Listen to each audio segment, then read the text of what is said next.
Who is with Vinny Fiorenza? There's a lot he doesn't know. There's a lot he wants to know. This is a podcast where he tries to learn from people who know things he doesn't. He'll be focusing on people from the worlds of business, entertainment, and the arts. His guests are people he finds fascinating and that he believes will bring value to others. Join him on the journey on finding out who is.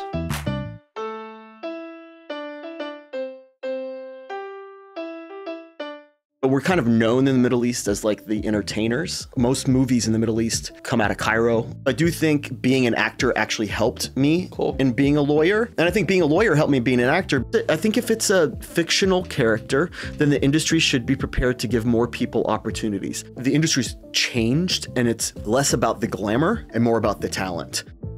We're here with Tarek Zohdy. We're going to get rocking and rolling. Maybe learn a thing or two. Give the audience a little bit about yourself, where you're from. Give us the whole nine. Sure. All right. Well, my name is Tarek Zohdy. I'm an actor and attorney in Los Angeles, California.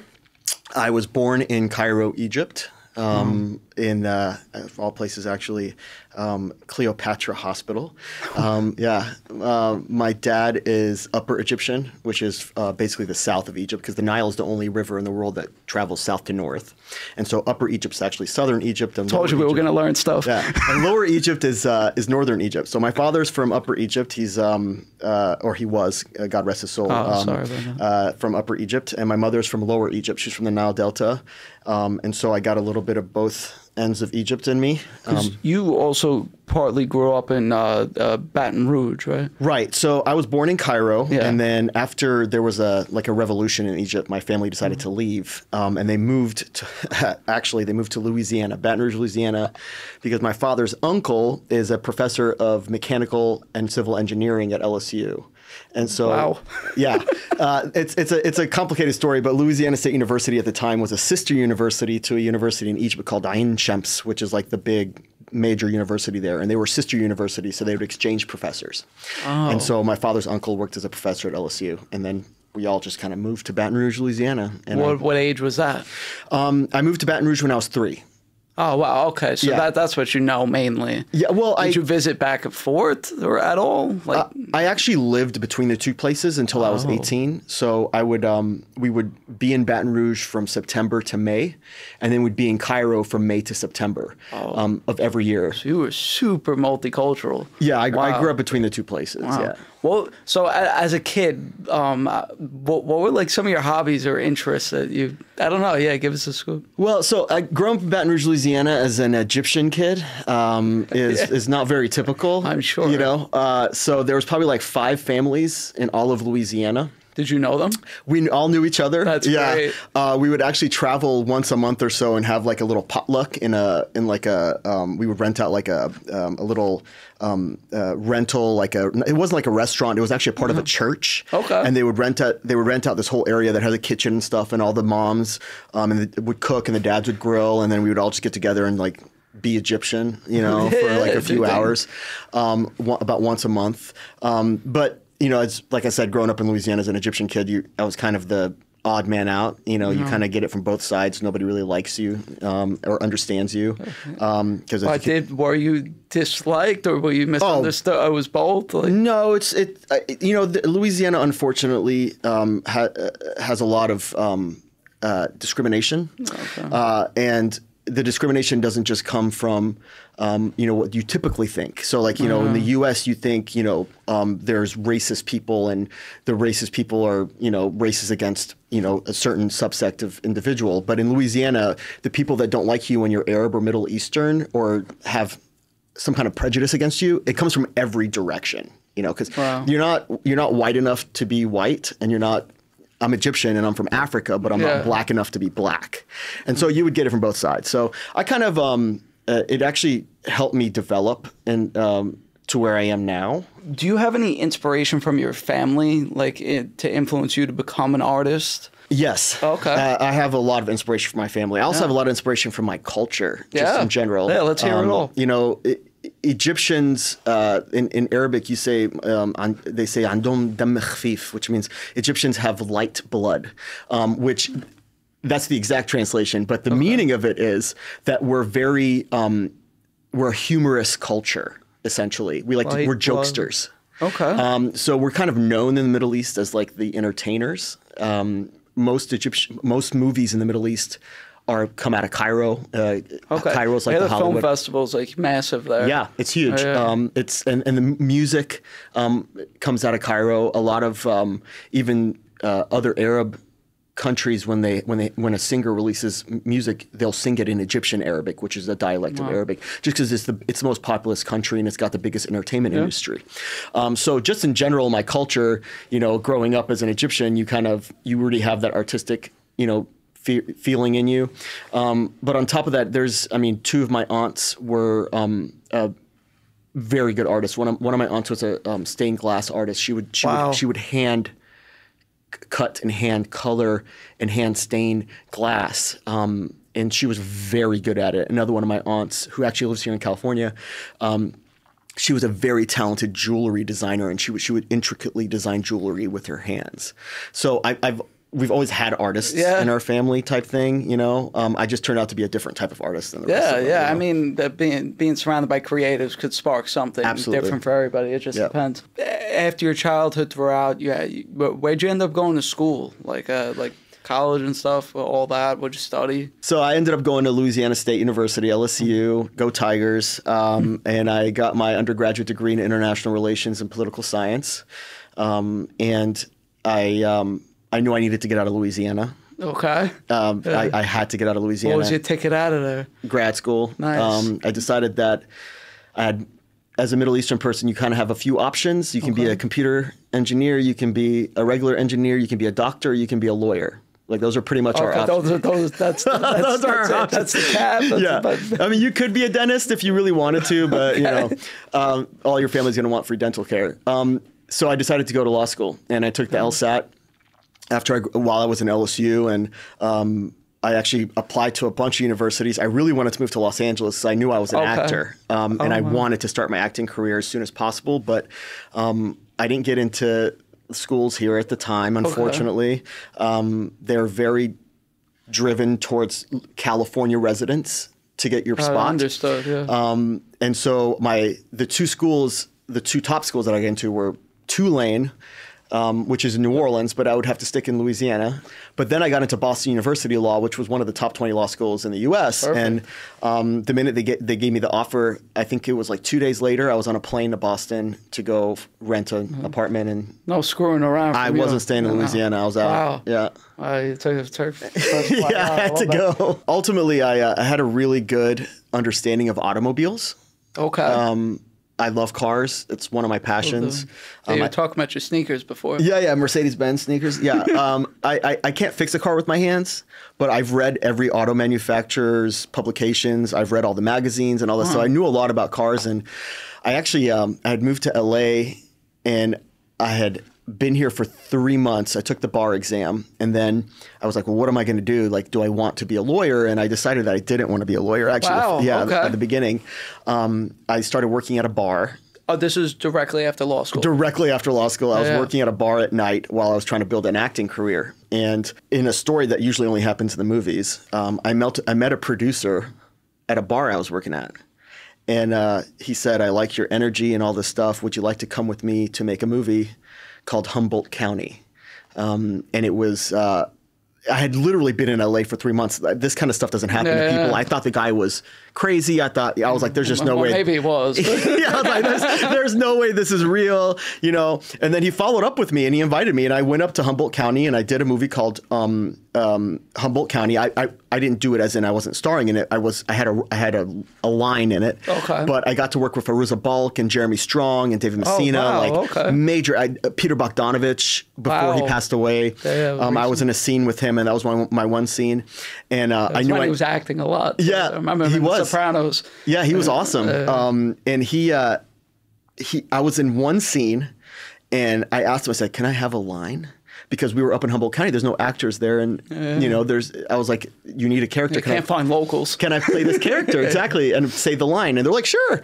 And so I said the line, and I got my SAG card. I had been here for like 4 months. Yeah, leave it to you. Yeah, I got my SAG card in 4 months through Taft-Hartley, and then I came back to LA, and I did the Bold and the Beautiful, and did the unit where I played obviously an Arabic speaking language, and I worked with David Mamet and all this stuff. And I was like, oh my God, things are going my way, you know? That's so funny. But then you realize that none of those things really pay, you know? Yeah. And you got to pay the rent and you got to eat and stuff. So you obviously you went to become a lawyer. Yes, after a year of struggling and trying to make my way into the industry, and actually getting some form of headway. I mean, I signed with an agent and a manager and stuff, who I also met at a bar of all places.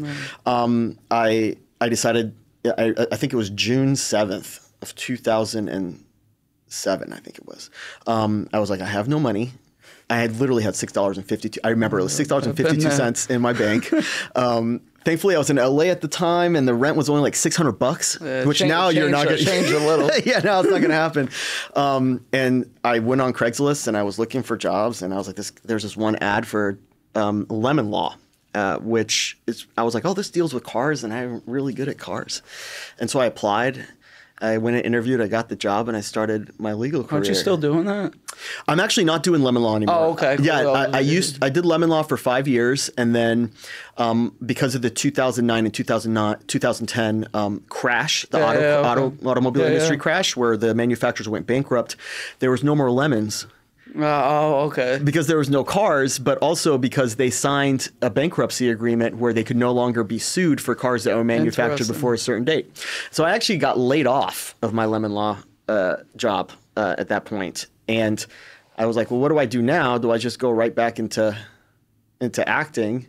And I thought about that, but then my dad got super sick. He had liver issues. I think he had liver cancer, and he got a transplant, and so I had to start helping my family out. Yeah, a lot at once. Yeah, so I was looking for a job, and I found this great company that was hiring. It's the firm that I work at now. Oh, wow. And I've been with them ever since 2012. And I've kind of built a practice in automotive class actions. So I went from lemon law to doing a wider like it's still in there. Like it's still in there somewhere. Like, right. Yeah. Okay. Cool. Yeah. What we do is we research and find engineering and design defects in automobiles, and then we sue the manufacturer in an attempt to get them to do a recall or to fix the problem. Yeah, I've had my fair share of issues over the years. Yeah, just give me a call. I'll let you know. I'll refer it too. But I'm not soliciting. No, please. No, yes. Don't worry. Yeah, it's just, I am. No, I'm kidding. But do you think being a lawyer has had an advantage or disadvantage, like as being an actor performer? I think I think there's obviously both. Yeah. I mean, lawyers, we're actors.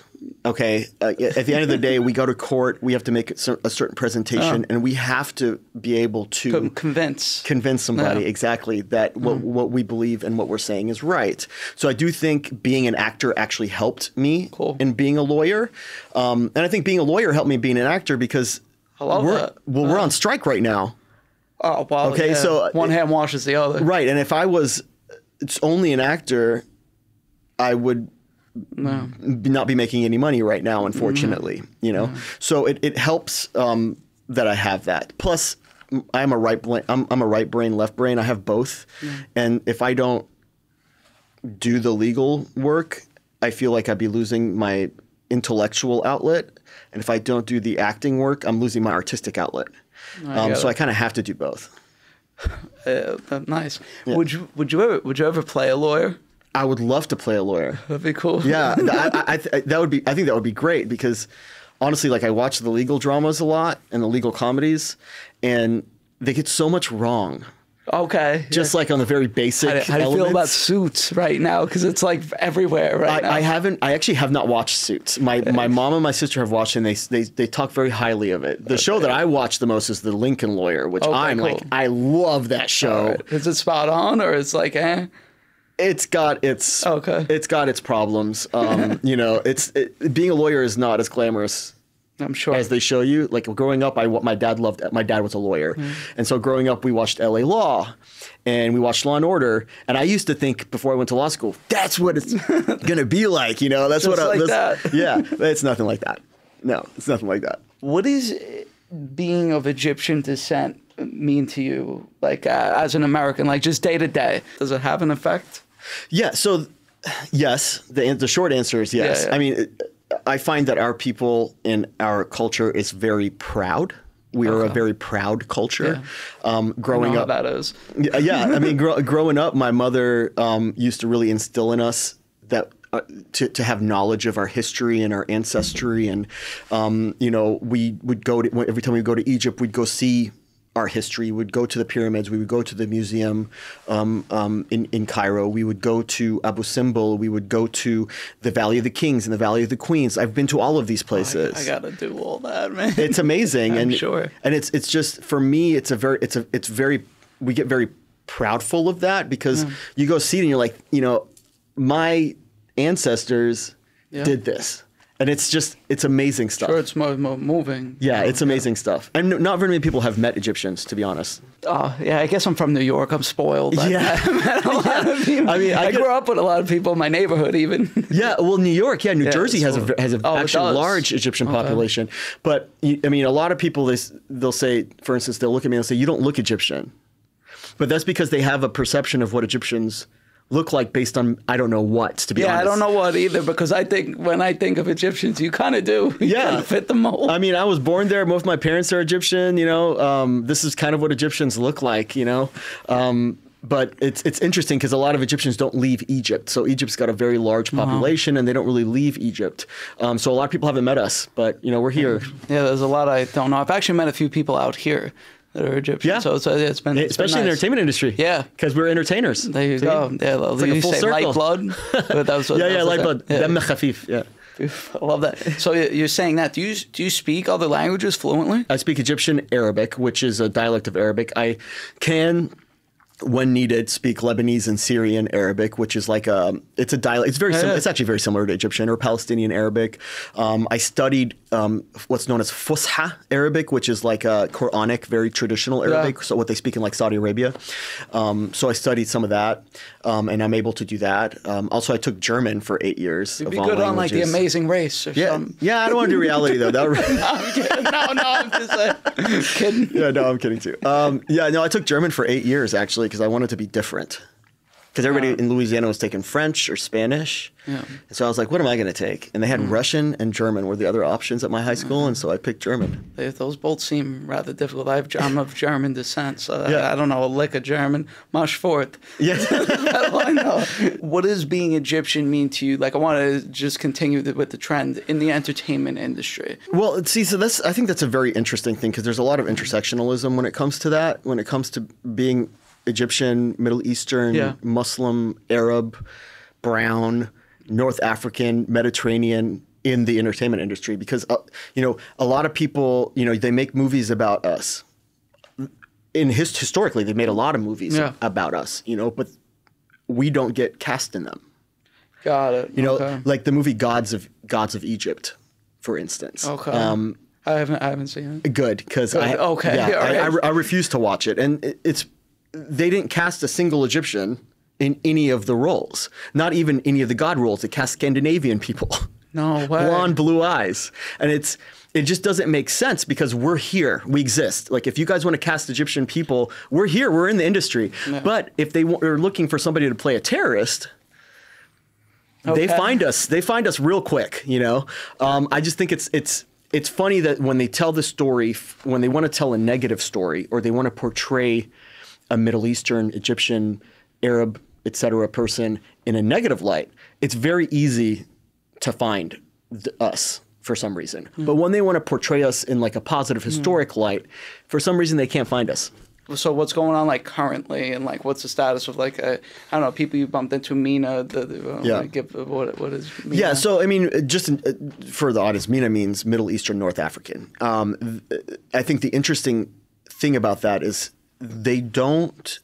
we're a region that they consider a conglomerate, right? They consider us one. Yeah. Which doesn't make sense, because Europeans, they're French, they're German, they're English, widespread. Spanish, Portuguese, and they get to consider themselves that. Yeah. All right? So if somebody's casting a French role, they hire a French actor. But when it comes to a quote unquote Mina role, we're almost very like generic.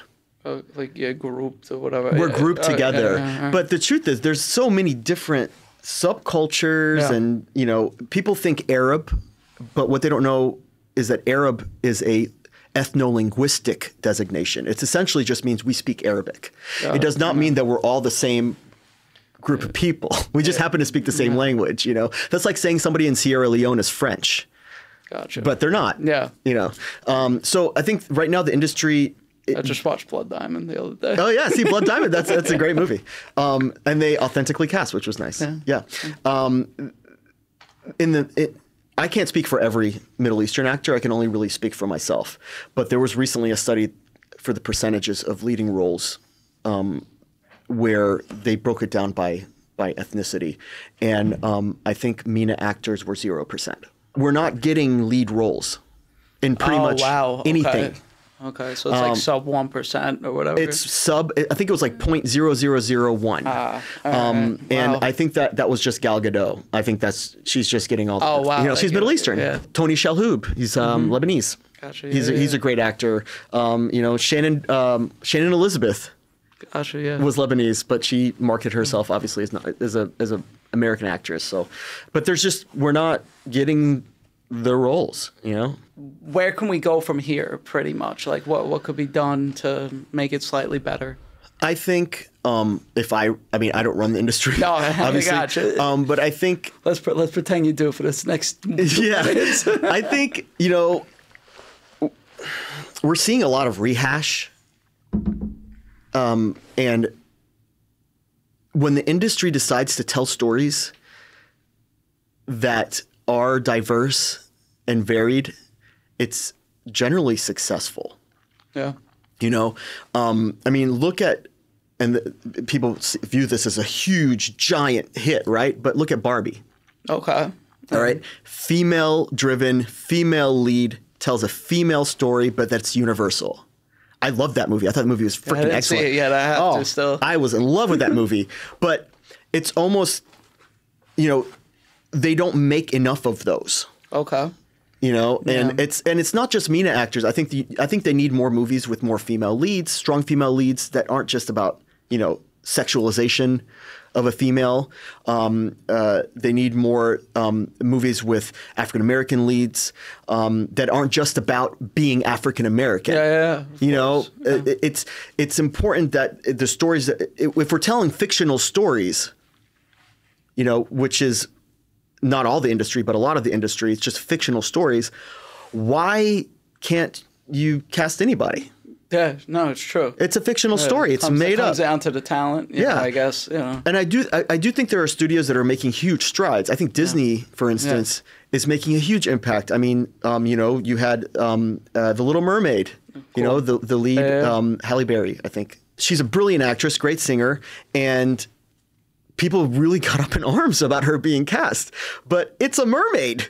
Like, it's not a real person. Like, why do you even care? Like, and I feel like basing it off the cartoon or whatever. Yeah, but the cartoon was made in a certain time in history where they were trying to, you know, market to a demographic that and now there's no reason to do that because there's audience is wider. Things have evolved. Yes, you know. I think if it's a fictional character, then the industry should be prepared to give more people opportunities. I think if the character's identity is like historical or that it's specific. Okay. So, you know, like Mulan. Obviously, you'd want to cast an Asian actress. Chinese. I think yes, Chinese. A Chinese actress or somebody of Chinese descent in that role. That just makes sense because that's what the story is based on. It's got it has an actual historical basis, unlike Little Mermaid, which isn't a real history. It's a fish. Yeah. You know. I don't know. I think they were Eastern European, but Little Mermaid. I don't know. I mean, maybe I don't know. I don't really care. I don't really give a crap. I don't know. But I just want the best person for the job. Exactly. Yeah, I'm with the program. Yeah. Would you say like beginning of your career till now, do you feel like casting has done a better job or has it improved a little bit? Like you feel positively about it over the span thus far? I think there are two ways to look at it. Cool. I think from the perspective of casting directors, which are some of the hardest working people in the industry, I think they are definitely opening the door for more people. Absolutely. I've had more casting directors bring me in to audition for roles that are not Mina than I've ever had. Okay. So I think casting directors are doing great. The problem is when you get to the studios or the producers and those individuals, they have a different, they might not have necessarily an artistic take on it. They have more of a financial take on it. And they're basing their financial decisions on what happened before, like what was successful in the past. But they're not really considering what's been successful in the recent past, you know? Gotcha. And so that's where kind of you have the issue. But there's also a huge issue with Mina actors that people are really not talking about, which is for so long, we weren't allowed in the door. There was a long period of time where we couldn't get those auditions. We couldn't get those roles. We couldn't. That has gotten better recently, which is well. The thing is, it's a double. It's kind of a. It's hard to articulate, but we weren't afforded those opportunities for so long, and now that those opportunities are coming out, what people are looking for is credits. But it's impossible to show people, hey, look at my credits, when for so many years we weren't even allowed or permitted in the door to get those credits. Yeah, it's like that out of college, need 5 years of experience. Yeah, exactly. That's stupid, but it's not even about. It's like I can give you an example. I'll give you a really quick example. I was auditioned for a feature film, and I knocked the audition. I thought I knocked the audition out of the park. Sure I spoke to the director afterwards. The director told me, "You were my choice," but the studio wanted to go with this other person because they have more credits. Wow! So it doesn't matter how good you are. Yeah. To the studio, they see you as on a piece of paper. What does this piece of paper say? And unfortunately, that's where we are. But it is getting better. For casting is bringing me in more, and I really appreciate that. I feel like it's getting better. Oh, so you do have solid relationships with casting throughout your career. Like I'm sure, like as any actor over time, like you built solid relationships with casting. Yes, I have. The reason I signed with the manager that I'm with now is because of a casting director. Oh, cool. Yeah, nice. I actually went to a casting director workshop, and I will never forget it. I'm not going to name him here, but he's a really good friend of mine now. Cool. And I went in there, did a workshop with him, and he called me after the class was over. He called me in, and he was like, "Look, you're pretty good. Your headshot's terrible. You don't have any credits, but I would like to introduce you to a manager because I think you're good." And that's how he introduced me to Bohemia Group, and that was I think it was 2017, 16 or 17. Been with them for a bit. Nice. Yeah. And that's how I ended up with them. And then another casting director introduced me to my current agent. Actually, great. I auditioned for a series regular in her show, and she's like, "Really good." So you've been good with casting for the most part. I'm also very respectful of casting, which I think is. I think there's a lot of actors. Necessary. It should be at least. Yeah, I think there's a lot of actors that don't show that respect, which I personally don't understand, because these people are working super hard and they're giving you an opportunity to make an impression. And so you should always be kind and professional. Gatekeepers too, like super important to build those relationships. Absolutely. And you got to remember they're people. Yep. And so they want to be respected and treated kindly, and of course, just like everybody else, just like you do. Yeah, of course. Yeah. I appreciate that. Yeah. Likewise. Yeah. But what would be a dream role that you would play? Wolverine. Wow. Okay. Yeah. That's always like a superhero-esque type of. Wolverine. I think Wolverine's story is the most award-friendly. I mean, look at Logan. It's such an interesting story. Plus, it's the one that I kind of grew up with. Wolverine is my guy, and it's also the one I feel like I look like the most. That's funny. Yeah. You definitely pass for that. Yeah. I can see you playing Wolverine. Yeah, it's always been my thing. Like, I just want to be Wolverine. I've seen you out a couple times. Like, we've bumped into each other. We've been to similar events. Mm-hmm. Since you got here till now, how has the Hollywood scene developed or changed? Or I don't know. Give us the scope of that. Well, so I moved to LA in 2007. And when I first started out in the industry, I did not understand it. And I was still in the whole glamour and glitz and this is LA. It's amazing. You got to dress a certain way and act a certain way and all that. And over time, I feel like the industry's changed, and it's less about the glamour and more about the talent.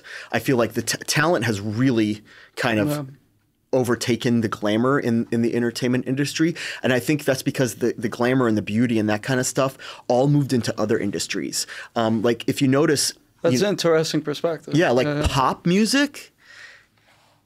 Back in like the 80s and 90s, it was about people who knew how to belt and sing. Mariah Carey, Whitney Houston, you know, in the 2000s and then 2010s, it's more about people who know how to dance and like curse and like, you know, look beautiful on camera and like talk about sex and stuff. While the movie industry has gone more, I believe, has gone more into the talent and the telling stories and the,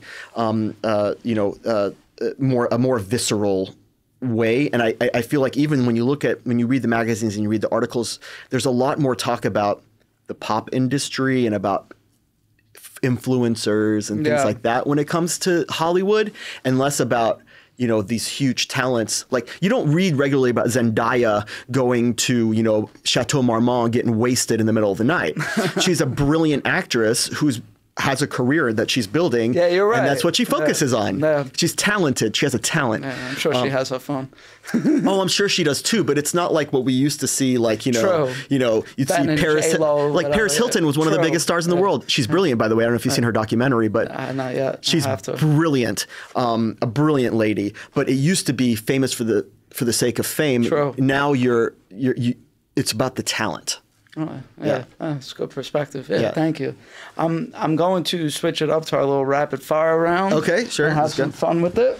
Do you have a favorite film? It's The Goonies. Wow, that's great. I actually had a poster of that in my room growing up. I still have it on I have a DVD, I have it on VHS. That's great. It's The Goonies. Favorite character from there? Chunk. Chunk, yeah. Yeah. All right, very nice. Yeah. Sports team? LSU Tigers. Nice, yeah. Go Tigers. Go Tigers, yeah. Do you have a favorite music genre you lean into? 80s. 80s pop. Just 80s. I love 80s pop. So that break group spot was pretty good for you. Yeah. I love 80s pop. Great. Any artist that stands out? Whitney Houston and Michael Jackson. I feel, and Peter Cetera, who used to be the lead singer of Chicago. Yeah. Well, I love Chicago. Yeah. Big band. They're great. All the horns. Yeah. And then early 90s R&B. Cool. Do you have favorite meal? Buffalo wings. With blue cheese. Yeah. Perfect. No question. Yeah. No question. Yeah. Zodiac sign. I'm an Aquarius. Yeah, I'm trying to learn. I don't know enough. Maybe eventually. I don't know enough about it. I just know that I was born on February 14th. Oh, Valentine's Day, and I'm an Aquarius. I'm a love child. Yeah. But apparently I'm very aloof. But light blood and love child. Very good. Someone from history you'd love to have dinner with. Is it somebody who's just not here anymore? Because if it is, it would just be my dad. Because I lost him in 2014. I'd love to have dinner with him again. That's beautiful. Yeah, that's a perfect answer. Yeah. So we're gonna close out here. We'll get a little bit from Tarek. Like, what's next, and where can the people find you? Okay. Well, you can find me on Instagram because we're on strike right now, so there's really not much else going on. My Instagram is at Tarek's Zoo, TAREKSZ with 4 O's for the zoo. We'll be sharing it too. Yeah.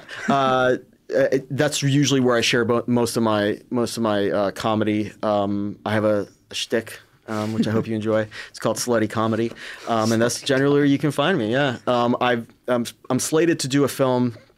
It's supposed to be in September. It's an action movie, but I don't know if it's going to go forward right now because I think it's financed through Amazon, so it's one of the studios. Fingers crossed. So we'll see. We need you out there. We need you on screen ASAP. I agree. But cheers. Yeah, cheers. It was awesome having you. Yeah, of course. Learned Thank you a lot. so much. I knew it was going to happen.